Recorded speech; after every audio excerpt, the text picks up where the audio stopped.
How to speed up YouTube videos beyond 2x mobile app trick. Hey there, welcome to the channel. If you're someone who loves watching YouTube videos but wants to move through content even faster, you're in the right place. Today, I'll show you how to speed up YouTube videos beyond the usual limits, right from your mobile app. Let's get into it. Step 1, open your YouTube app. Start by launching the YouTube app on your phone. Now head over to the bottom right corner and tap on your profile icon.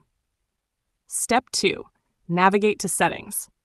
Once you're on your profile page, tap the gear icon in the top right corner to open your settings. Next, tap on the General section. Step 3, customize double tap to seek.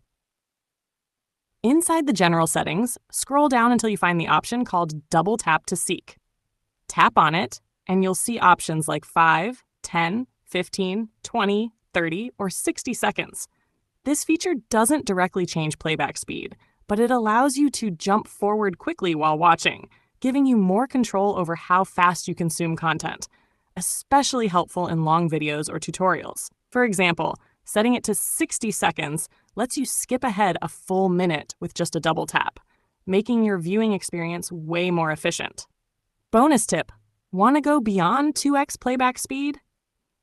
While the YouTube app officially limits speed to 2x, advanced users can try alternatives like using YouTube in a mobile browser with desktop mode, or apps like YouTube Revanced on Android, which unlock higher speed controls. Just make sure you're using trusted sources. Wrap up. And that's it. Now you've got a quick and easy way to control your YouTube viewing speed more efficiently. If you found this helpful, drop a like, leave a comment, and don't forget to subscribe for more tips and tricks. Got questions or want more advanced tutorials? Let me know in the comments below. Thanks for watching, and I'll catch you in the next one.